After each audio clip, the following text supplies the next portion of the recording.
তাদের লক্ষ্য 13 নভেম্বর আন্তর্জাতিক অপরাধ ট্রাইব্যুনালে শেখ হাসিনার মামলার রায়ের তারিখ ঘোষণা ঠেকানো। তবে এরই মধ্যে ফাঁস হয়ে গেছে তাদের সব পরিকল্পনা। গোয়েন্দা তথ্যে বেরিয়ে এসেছে তাদের নাশকতার পুরো ছক। গেল রোববার ডিএমপির মিডিয়া অ্যান্ড পাবলিক রিলেশনস বিভাগের উপপুলিশ কমিশনার মোহাম্মদ তালেবুর রহমান জানান, রাজধানীর বিভিন্ন এলাকা থেকে 25 জন নেতাকর্মীকে গ্রেপ্তার করে ডিবি পুলিশ। গ্রেপ্তারদের প্রাথমিক জিজ্ঞাসাবাদে জানা যায়, তারা ঢাকা শহরে ঝটিকা মিছিলের মাধ্যমে জনমনে আতঙ্ক সৃষ্টি ও আইন শৃঙ্খলা বিঘ্ন করার ষড়যন্ত্রে লিপ্ত ছিল। পাশাপাশি তারা আগামী 10 থেকে 12 নভেম্বর রাষ্ট্রীয় অতিথি ভবন, যমুনা সহ রাজধানীর বিভিন্ন স্থানে আওয়ামী লীগের স্লোগান সম্বলিত 1 লাখ গ্যাস বেলুন ওড়ানোর পরিকল্পনা করেছিলেন।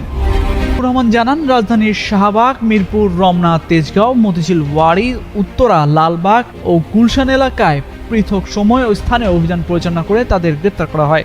আইন শৃঙ্খলা রক্ষায় ও নাশকতা প্রতিরোধে এ ধরনের অভিযান অব্যাহত থাকবে।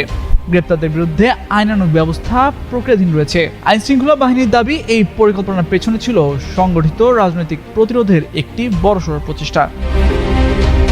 এদিকে কার্যক্রম নিষিদ্ধ আওয়ামী লীগের ডাকা 13 নভেম্বরের লকডাউন কর্মসূচি ঠেকাতে আইন শৃঙ্খলা রক্ষাকারী বাহিনীকে সর্বোচ্চ সতর্ক থাকার নির্দেশ দিয়েছে স্বরাষ্ট্র মন্ত্রণালয়। একই সাথে লকডাউনের কর্মসূচিতে কেউ মাঠে নামলে সঙ্গে সঙ্গে গ্রেফতারের নির্দেশনা দেওয়া হয়েছে। রোববার সচিবালয়ের স্বরাষ্ট্র মন্ত্রণালয়ের আইন শৃঙ্খলা সংক্রান্ত কোর কমিটির সভা থেকে এসব নির্দেশনা দেওয়া হয়। তামজিদ মির্জা, যুগান্তর নিউজ। আওয়ামী লীগের সকল নেতা কর্মীর বিরুদ্ধে মামলা প্রত্যাহার করতে হবে, সবাই কারাগারে যারা মুক্তি দিতে হবে। বাংলাদেশের গণতন্ত্রকে আবার আমাদের পুনরুদ্ধার করতে হবে। অগণতান্ত্রিক অবৈধ সরকার থাকতে পারে না, সংবিধান অনুমোদন দেয় না। কাজে ইউনূসকে হটিয়ে গণতন্ত্র পুনরুদ্ধার করতে হবে। শিক্ষকদের যারা লাঞ্ছনা করেছে তাদের এবং আজকে গুলি করেছে তাদের বিচার করতে হবে।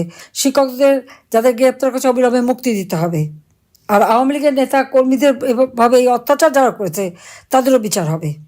কাজে সকলকেই আমাদের 13 তারিখের যে কর্মসূচি সেটা সফল করতে হবে, লকডাউন কর্মসূচি, এবং সাথে ইউনূসকে পদত্যাগ করতে বাধ্য করতে হবে এবং তার হাত থেকে দেশকে রক্ষা করতে হবে।